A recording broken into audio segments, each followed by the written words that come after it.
Saudara pegang ini, jangan ragukan Tuhan.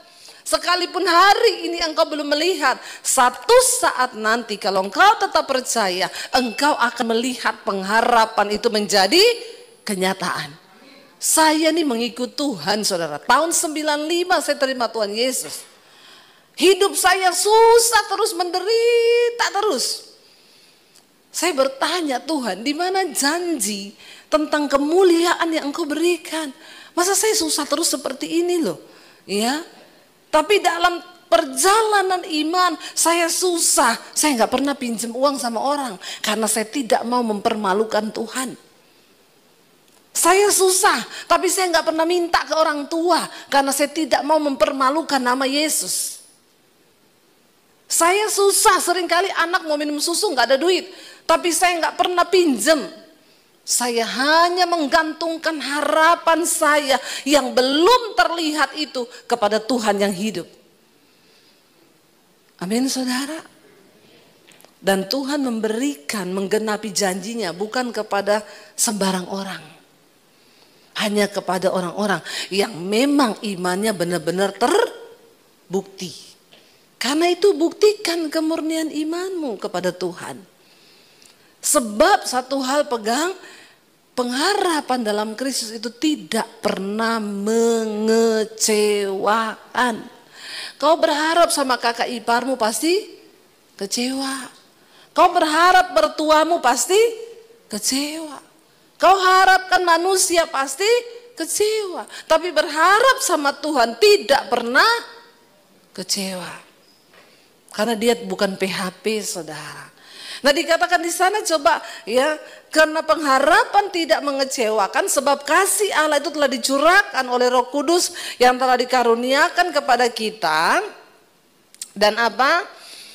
Karena waktu kita masih lemah, Kristus ya telah mati untuk kita orang-orang durhaka pada waktu yang ditentukan oleh Allah.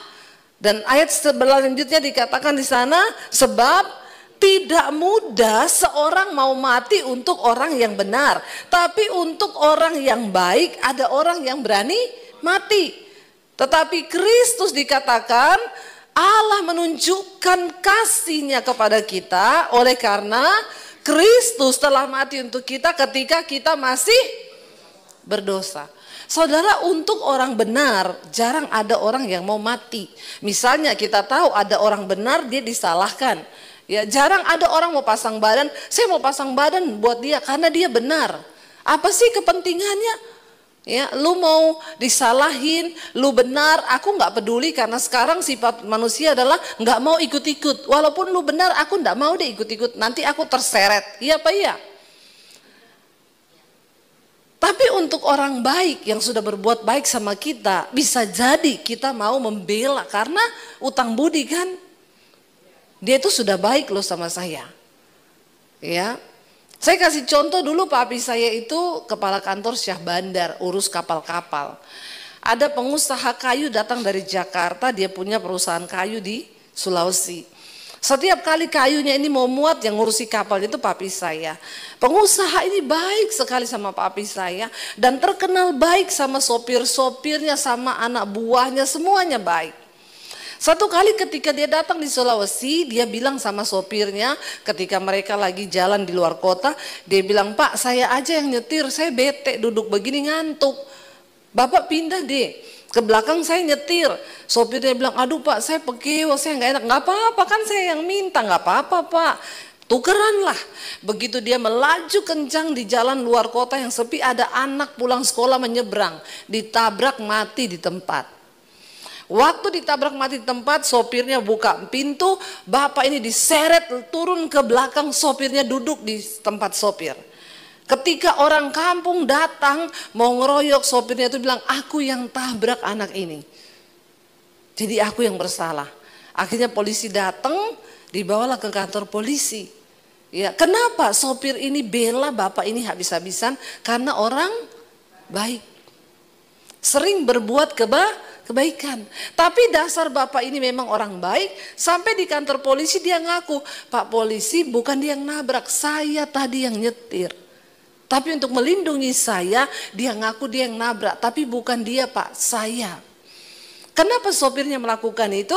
Karena Bapak ini orang baik. Tapi Yesus melakukan lebih dari itu.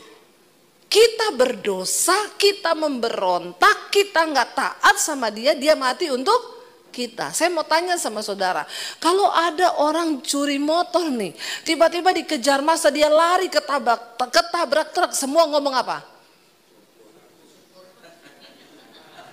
Halo? Ya, ini orang jahat maling nih, kita kejar, lari, dia ketabrak truk. Ya, semua bilang begini apa? Rasain lu, kalau belum mati kenapa nggak mati sekalian? Iya Pak ya. Makanya kita bukan Tuhan, kita masih manusia. Sering kali kan kita pengen balas yang jahat dengan jahat. Bagi orang baik banyak orang mau mati, tapi bagi orang jahat siapa yang mau mati? Kok kurang kerjaan banget sih? Kalau bisa sih tak siksa kamu biar kamu jahat sekalian, mati sekalian. Tapi Yesus nggak kayak begitu. Dia juru selamat. Dia tahu karena dosa kita nggak mungkin selamat, kita binasa. Tapi dia datang untuk menyelamatkan.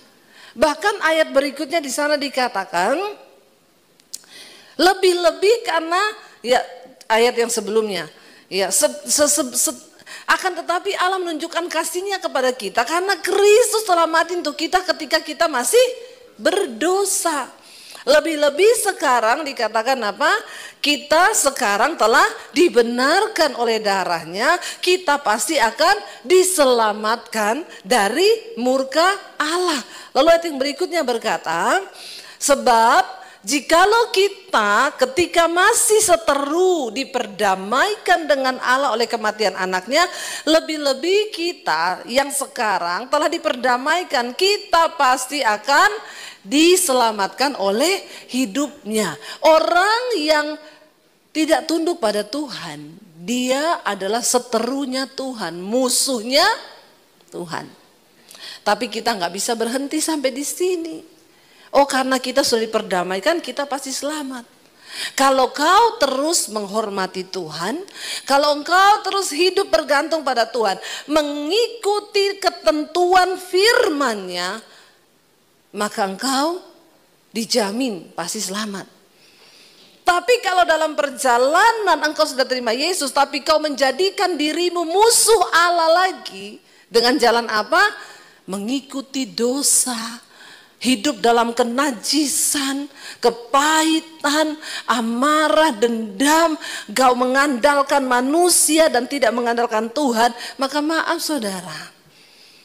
Saya mau tanya ya, kita sebagai orang tua nih, anak kita ngaku kita orang tuanya, hidup satu rumah sama kita tapi tidak nurut. Bapak ibu senang gak sama anak begitu? Saya bilang sama anak-anak saya, selama kamu masih tinggal di rumah ini dan mengaku bahwa papi mami adalah orang tuamu, maka mutlak kamu harus mengikuti aturan yang ada di rumah ini. Kalau kagak, pergi kalian dari luar rumah ini. Iya enggak? Loh, kita orang tua, kita harus punya wibawa. Ya, kita mendidik mereka, kita membesarkan mereka. Alkitab berkata, seperti orang tua yang membesarkan anak-anaknya, demikian Bapa. Makanya kalau ada orang tidak taat, Tuhan akan menghajar. Kalau engkau dihajar oleh Tuhan, kena masalah, kena ini dalam hidupmu, bertobat. Karena nggak ada bapak yang tidak mau terima kembali anaknya asal mau bertobat. Jangan separuh memberitakan Injil, harus tetap sampai di pertobatan. Kalau sekarang Injil dipotong, oh nggak apa-apa, berdosa Tuhan menerima, pret. Emang siapa lu main-main sama Tuhan? Kita aja manusia nggak mau dipermainkan, apalagi dia Tuhan. Hormati Tuhan. Saya itu udah berkali-kali ketemu orang hidupnya penuh masalah, terkutuk, dimurkai Tuhan. Kenapa? Bermusuhan dengan Tuhan. Ada orang datang sama saya, Bu, saya ini hidupnya terlilit hutang, penuh masalah. Saya tanya, Bapak sungguh-sungguh hormati Tuhan. Saya sih masih merokok, beberapa kali saya selingkuh. Ya pantesan hidupmu sial. Terus-terusin aja dosamu, saya bilang, biar kau sial terus. Pilihlah untuk bertobat, jangan main-main dengan Tuhan. Hormati Tuhan supaya hidupmu diberkati. Amin. Ya, kalau enggak sudah enggak bisa. Engkau akan memasuki tahun 2025, sudahlah stop melakukan dosa. Hidup menghormati Tuhan.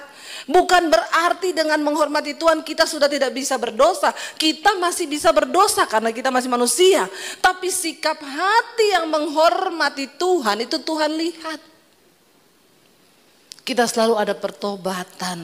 Kita selalu pengen menyenangkan hati Tuhan. Mari di tahun yang baru kita semakin lebih lagi pengen hidup menyenangkan Tuhan.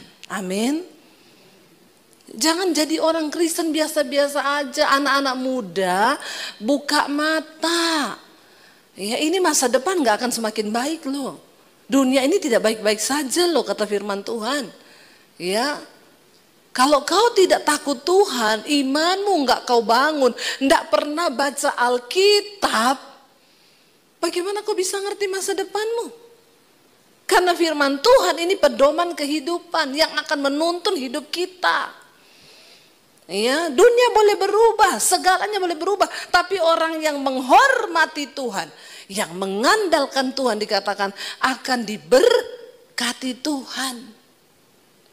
Dunia boleh resesi, dunia boleh bergoncang, tapi kau hormat. Saya bilang sama anak-anak saya, nak, hormati Tuhan. Seringkali anak-anak saya mengeluh, Mam, oh ya lihat kehidupan dunia kayak begini nih, oh ya mau kerja apa ke depan ya, lihat kayak begini. Saya bilang satu saja, saya mau bilang sama kalian, hormati Tuhan. Waktu kamu menghormati Tuhan, ada 1001 macam jalan Tuhan untuk memberkati hidupmu. Kita bersyukur ya, dan dari awal dulu saya itu berpikir ya orang Kristen tuh bodoh, percaya sama Tuhan Yesus, Tuhan yang jadi manusia. Lalu dia mati. Ya kalau dia Tuhan di mana kuasanya? Ya tapi saya baru tahu firman Tuhan itu tidak bisa ditarik, firman Tuhan tidak bisa diingkari. Dari awal dari zaman hukum Taurat, kita tahu bersama bahwa hukum Tuhan itu mata ganti mata, gigi ganti gigi, nyawa ganti nyawa. Dan untuk menebus nyawa manusia itu memang harus dengan darah. Tapi darah korban binatang, lembu, sapi seperti dilakukan di perjanjian lama. Bagaimana imam besar harus masuk ke bait suci untuk mengorbankan darah bagi pengampunan dosa, itu tidak bisa lagi. Karena memang dosa manusia itu sudah terlalu banyak. Dan akhirnya Tuhan sendiri, Allah sendiri yang berinisiatif untuk datang menyelamatkan manusia. Ya, dan saya dulu pernah ketemu saudara waktu saya pelayanan naik Grab. Ada sopir Grab yang tanya, Ibu Kristen ya? Iya. Orang Kristen tuh percaya ya sama Yesus itu Tuhan ya. Masa Tuhan kok jadi manusia? Lalu Tuhan kasih saya hikmat saudara. Saya tanya sama dia, menurut Bapak Tuhan tuh maha kuasa enggak? Iya. Menurut Bapak Tuhan bisa jadi api? Bisa. Tuhan bisa enggak jadi air? Bisa. Tuhan bisa jadi angin? Bisa. Kalau gitu saya mau tanya sama Bapak, Tuhan bisa enggak jadi manusia? Lalu dia diem. Ya, saya bilang, kan tadi Bapak bilang Tuhan maha kuasa kan? Tuhan bisa jadi apa saja. Sekarang pertanyaan saya Pak, Tuhan jadi manusia bisa enggak? Bisa nggak saudara? Pasti bisa, karena dia Tuhan, dia berkuasa. Waktu saya tanya begitu, dan dia jawab gini, ya bisa Bu. Nah tadi Bapak bilang kok Tuhan jadi manusia. Saya akan menjelaskan kepada Bapak kenapa Yesus jadi manusia. Karena setelah manusia berbuat dosa, Tuhan itu mengirim malaikat untuk berbicara, manusia nggak bertobat. Tuhan kirim nabi untuk berbicara, dibunuh nabinya karena manusia lebih mencintai dosa, kegelapan. Akhirnya Tuhan berinisiatif, dia sendiri yang harus datang dalam rupa manusia. Saya bilang sama dia, Pak, saya mau tanya sama Bapak. Ya, sekarang kalau Bapak mau ngomong sama semut nih, semut jangan di situ nanti kamu jatuh. Bapak pakai bahasa manusia, semutnya tahu enggak? Enggak tahu. Kecuali Bapak jadi semut dulu, baru bisa mengerti. Nah, Tuhan yang begitu besar, yang begitu dahsyat untuk dipahami dengan logika manusia terlalu tinggi dan tidak bisa dipahami dengan logika. Karena itu dia harus datang menjadi sama dengan manusia. Lalu dia dengerin saya, oh gitu ya Bu, iya begitu. Lalu Yesus datang ke dalam rupa manusia, dikatakan dia mengosongkan dirinya, mengambil rupa sebagai seorang hamba, menjadi manusia, bahkan direndahkan. Dia 100% Tuhan, 100% manusia. Bisa dikuasai daging, tapi terbukti Yesus tidak dikuasai daging. Bahkan taat sampai mati di atas kayu salib. Nah, dulu saya berpikir orang Kristen tuh bodoh percaya sama Tuhan yang mati. Kalau dia Tuhan, dia berkuasa, kan dia bisa bunuh tuh manusia-manusia. Tapi sekarang saya mengerti bahwa memang Yesus datang untuk mati. Karena kalau dia tidak mati, maka tidak ada yang menebus kita. Sekarang apa bedanya guru selamat sama juru selamat? Ya, saya kasih contoh nih Bapak Ibu. Kalau dalam sebuah pelayaran kapal di laut, tiba-tiba ada anak yang terjatuh di tengah laut. Seorang guru renang yang melihat dari atas, dia cuma akan berkata apa? Ayo, kamu ayunkan tanganmu, kakimu angkat, jangan begitu. Tapi saya mau tanya, dia berani lompat enggak? Karena dia cuma sebagai seorang guru. Banyak nabi yang mengajarkan tentang ini jalan ke sorga, ini adalah kebenaran. Maaf, tapi mereka hanya sebatas guru. Tiba-tiba ketika seorang anak jatuh ke laut, ada seorang bapak yang langsung lompat ke laut. Dia turun untuk menyelamatkan anak itu. Dia dikatakan juru selamat. Karena dia adalah bapaknya. Amin. Yesus itu bukan cuma ngajari. Kalau kamu mau masuk surga, kamu harus begini, begini, begini, begini. Itu mah teori. Dan tidak ada satupun agama yang bisa menyelamatkan manusia. Tapi cuma percaya, iman, dan melakukan yang Yesus katakan. Itu yang dapat menyelamatkan manusia. Amin. Itu yang dapat menyelamatkan. Waktu kita percaya menerima Yesus sebagai Tuhan dan Juru Selamat dan mengikuti semua perintahnya. Kalau dengar Injil, pengkhotbah juga memberitakan Injil jangan separuh. Karena bisa berbahaya. Harus disampaikan utuh.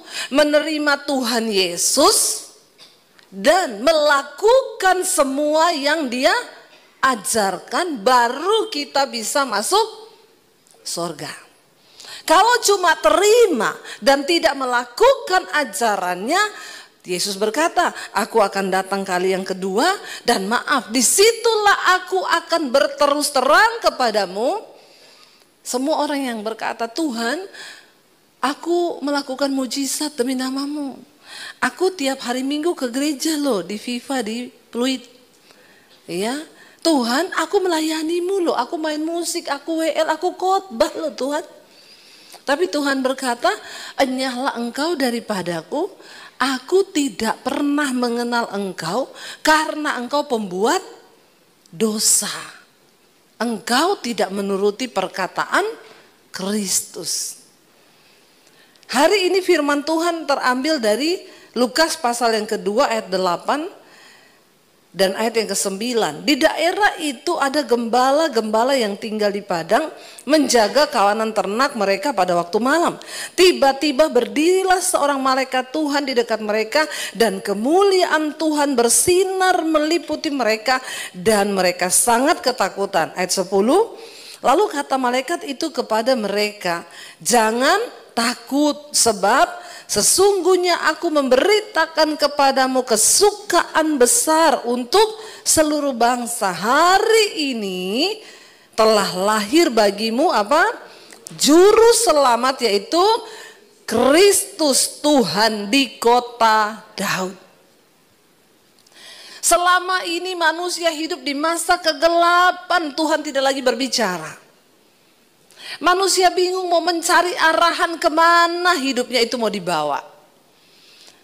Lalu inisiatif Allah, karena begitu besar kasih Allah akan manusia, ya, sehingga ia memberikan anaknya yang tunggal, dirinya sendiri yang turun ke dalam dunia untuk menyelamatkan kita.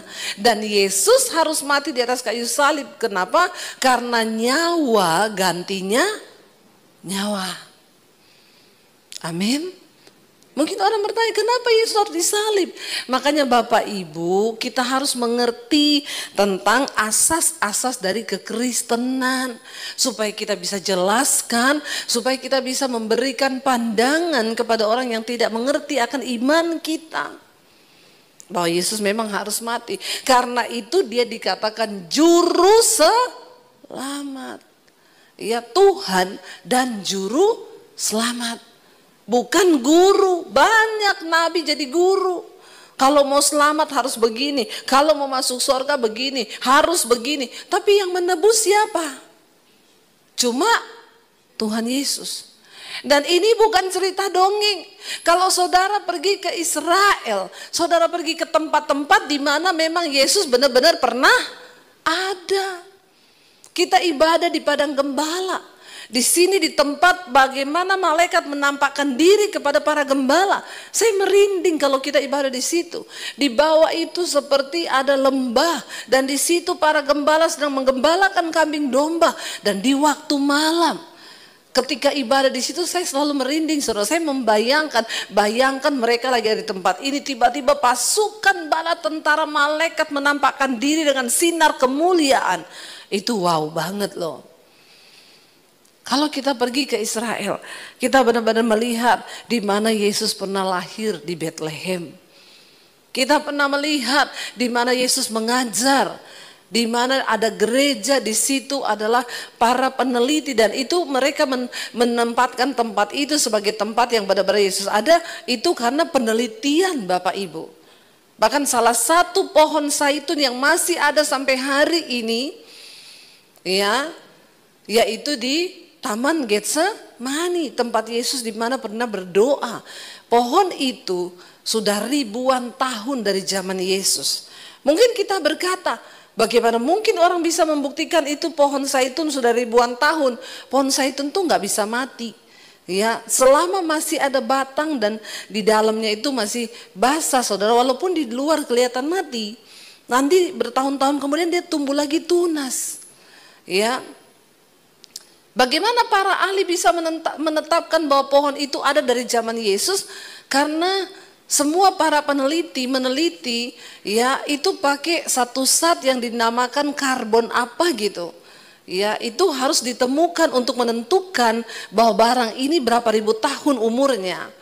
Dan di pohon itu ditemukan, saudara, bahwa memang benar pohon itu berasal dari zaman Tuhan Yesus. Itu tidak sembarang orang bisa membuktikan, dikerahkan semua ahli-ahli, saudara, para peneliti, dan ini dunia yang berbicara. Jadi Tuhan Yesus benar-benar Tuhan, sejarah mencatat kedatangannya, ya, malaikat pun mencatat, bahkan ada saksi-saksi yang melihat, dan itu dicatat di dalam Alkitab. Ketika masa kegelapan, manusia mencari siapa yang bisa menuntun langkah hidupnya. Dan akhirnya Tuhan berinisiatif datang ke dalam dunia. Dan Yesus adalah Tuhan dan Juru Selamat. Bukan hanya seorang guru. Coba kita lihat, saudara. Mari kita buka bersama di dalam Roma pasal 5 ayat 5 sampai ayat yang ke-11.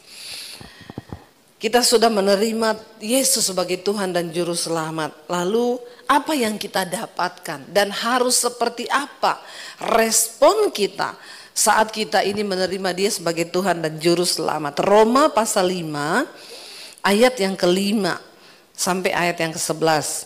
Di dalam Yesus ada pengharapan. Baca bersama, dan pengharapan tidak mengecewakan. Karena kasih Allah telah dicurahkan di dalam hati kita oleh Roh Kudus yang telah dikaruniakan kepada kita. Kalau manusia memberi pengharapan seringkali PHP. Apa itu PHP? Pemberi harapan palsu. Ya, jadi seringkali yang wanita-wanita ketemu cowok di PHP. Ya, istri juga seringkali di PHP sama suami ya. Waktu janji Desember mau dikasih gaji 13. Tapi ternyata cuma sampai 11 gajinya ya. Itu namanya pemberi harapan palsu.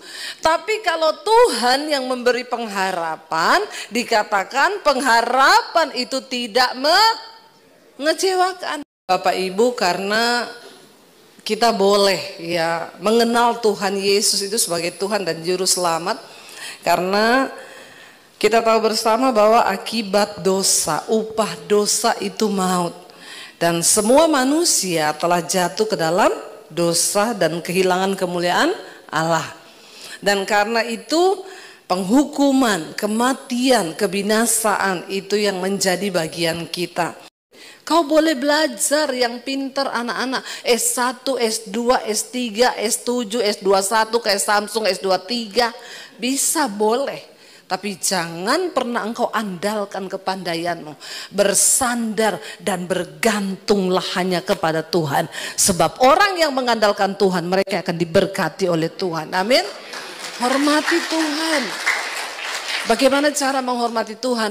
Beresin dosamu. Tinggalkan dosa itu.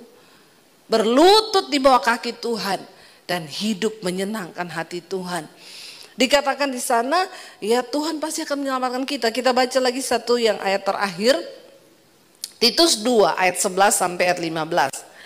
Setelah kita menerima Yesus sebagai Juru Selamat, apa yang harus kita lakukan? Titus 2 ayat 11 sampai ayat yang ke-15. Dikatakan di sana, karena kasih karunia Allah yang menyelamatkan semua manusia sudah nyata. Ya, kita diselamatkan dalam kasih karunia, sudah nyata. Lalu untuk apa Tuhan menyelamatkan kita, menerima kasih karunia itu? Baca bersama, Ia apa?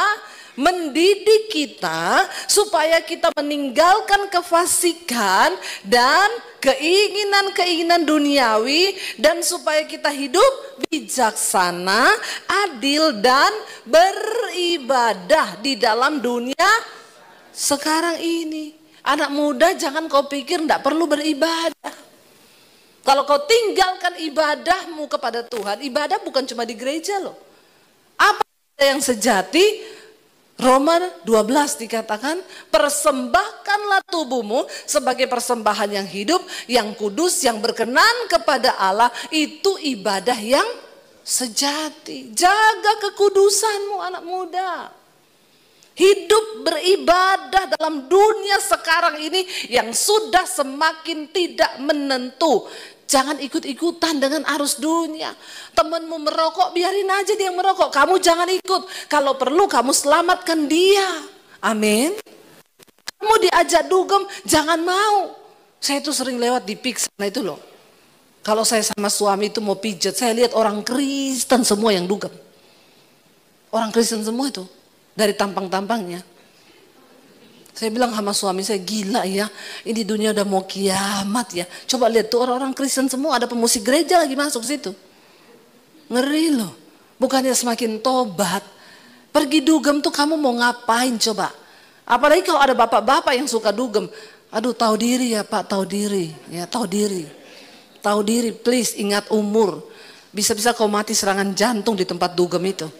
Iya. Ingat loh ya, jadi ayolah, sudahlah saudara, tinggalkan yang begitu-begitu, keinginan-keinginan duniawi, hidup dalam pesta pora hawa nafsu yang begitu itu, sudahlah ya. Ayo kita sungguh-sungguh hidup menghormati Tuhan. Ya, nggak takut apa ya? Kita ini sedikit aja ke tempat begitu. Coba ingat tiba-tiba Tuhan datang, kau lagi dugem. Ya,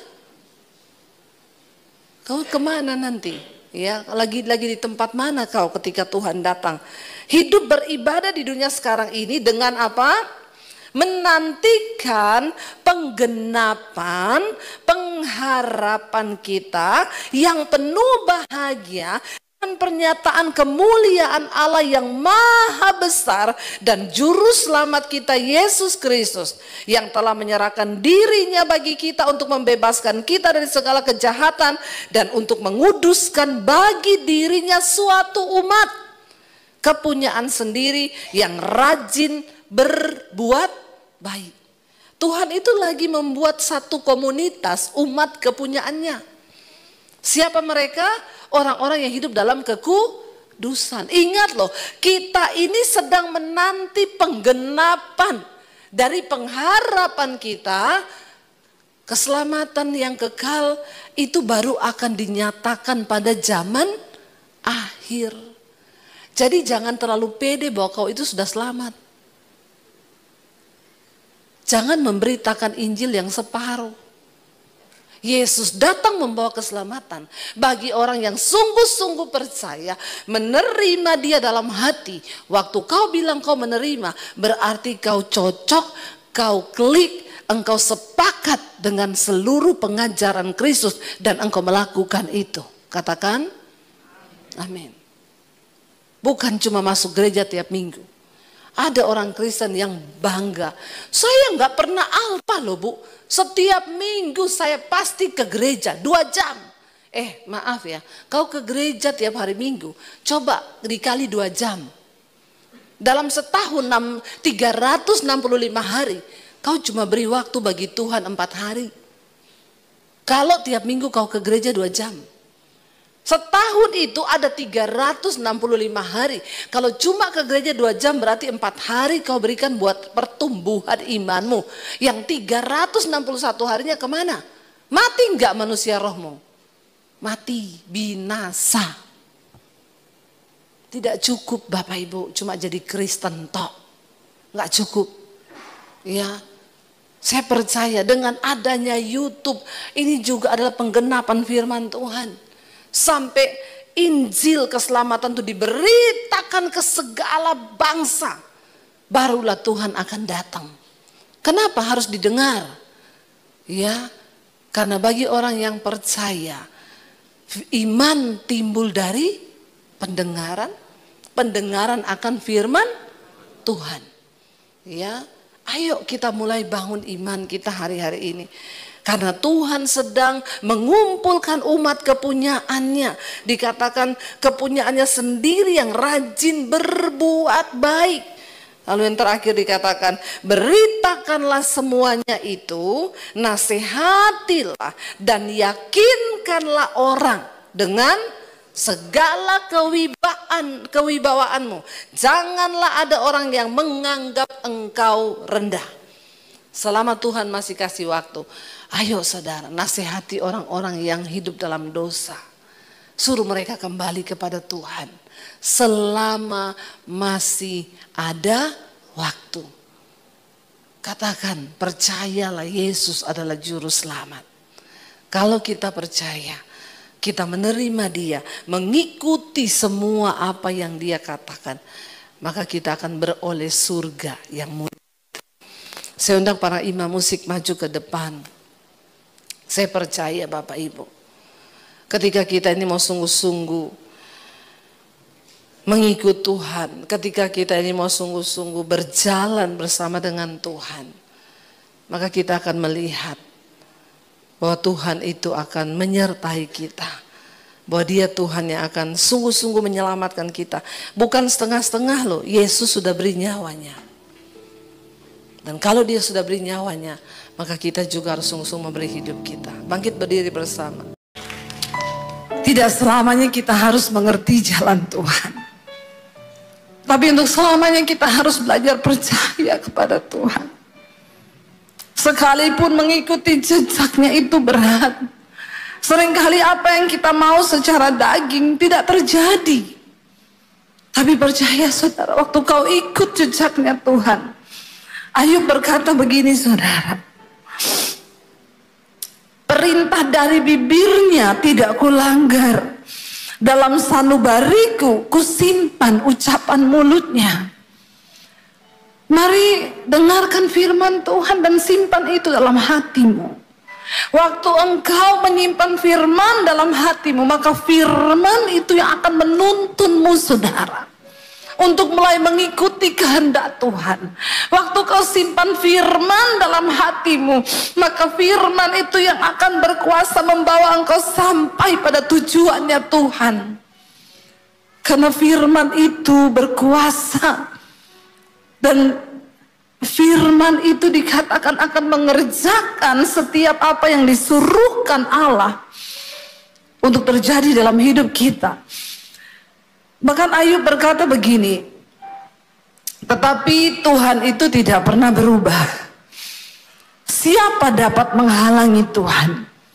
Perhatikan saudara, kalau hari ini engkau belum mencapai satu tujuan di hidupmu, jangan salahkan orang lain. Jangan pernah salahkan gara-gara dia ini saya nggak bisa dapat ini. Jangan pernah salahkan nih gara-gara dia ini sampai saya hari ini harus begini. Waktu Tuhan yang menentukan untuk engkau dapat mencapai sesuatu, maka dikatakan tidak ada yang bisa menghalangi Tuhan. Tidak ada yang dapat menghalangi kuasa Tuhan yang besar untuk membawa engkau digenapi janji itu dalam hidupmu. Gak ada. Tidak ada satu manusia yang berkuasa pun saudara, yang dapat menghalangi jalan Tuhan atas hidupmu. Bagian kita cuma duduk di kaki Tuhan dan belajar percaya. Ajar kami memahami Tuhan, apa maksudmu dari setiap ujian ini. Waktu kau tahu bahwa ayat ini berkata, siapa dapat menghalangi Tuhan? Karena itu saya selalu belajar untuk menerima bahwa kenyataan apapun yang kita hadapi hari ini itu seizin Tuhan. Dia tidak pernah terlalu cepat. Tuhan gak pernah buru-buru saudara. Walaupun kita udah gebelet banget pengen dapetin itu, tapi Tuhan bilang tunggu. Kalau aku belum berkata, itu gak akan terjadi. Waktu kita mengerti cara Tuhan ini, kita nggak mudah menyalahkan orang lain gara-gara dia itu. Sampai saya nggak bisa begini, gara-gara dia itu stop. Karena Tuhan, kalau dia sudah menetapkan sesuatu, ayat ini berkata, tidak ada satu pun yang dapat menghalangi Tuhan. Tidak ada satu kuasa pun yang dapat menghalangi kehendak Tuhan terjadi. Apa yang dikehendakinya, perhatikan. Ayat ini berkata begini saudara, baca bersama. Apa yang dikehendakinya dilaksanakan juga. Karena apa? Ia akan menyelesaikan apa yang ditetapkan atasku, dan banyak lagi hal yang serupa yang dimaksudkannya. Tuhan akan melaksanakan ketetapannya atas hidup kita. Hari ini bagian kita berkata, Tuhan, tuntun aku berjalan di dalam jejak-Mu. Hari ini banyak hal yang tidak kami mengerti. Waktu-waktu ke depan mungkin masa yang suram, kekelaman. Tapi waktu Engkau datang dan berkata pada Tuhan, aku mau Tuhan ajar kami memahami semua rencana-Mu atas hidup kami. Maka dia Tuhan yang turut bekerja mendatangkan kebaikan atas hidup kita. Bangkit berdiri bersama saudara. Angkat hatimu pada Tuhan. Serahkan hidupmu kepada Tuhan malam ini. Ini adalah titik balik. Bilang Tuhan, biar malam ini menjadi titik balik hidupku kepada Tuhan. Kami datang Tuhan, memberi hidup kami kepada-Mu Bapa. Bahwa lidah kami hanya memuji. Yes, Lord.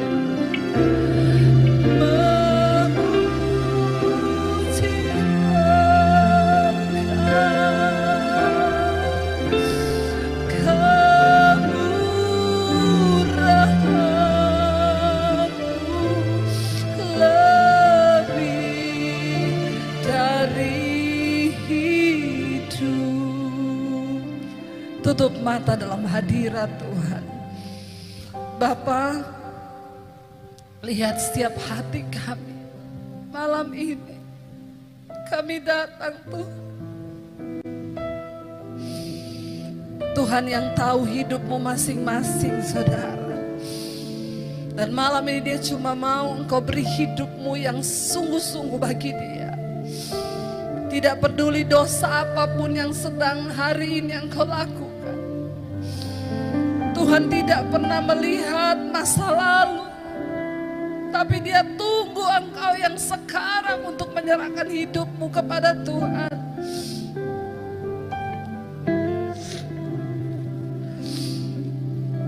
Ini hidup kami Tuhan Yesus. Berapa banyak di antara saudara yang mau sungguh-sungguh menyerahkan hidupmu pada Tuhan? Angkat tanganmu di tempatmu, saya akan berdoa. Tuhan, Engkau melihat setiap tangan kami yang terangkat kepadamu Tuhan. Ini kami di atas kota Palangkaraya ini Tuhan. Kami datang menyerahkan hidup kami kepada Tuhan. Biar kemurahan-Mu nyata di hidup kami Bapa.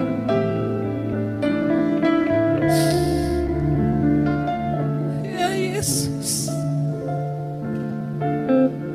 kami tahu malam hari ini surga bersorak-sorai melihat setiap anak-anak-Mu datang menyerahkan hidup mereka kepada Tuhan.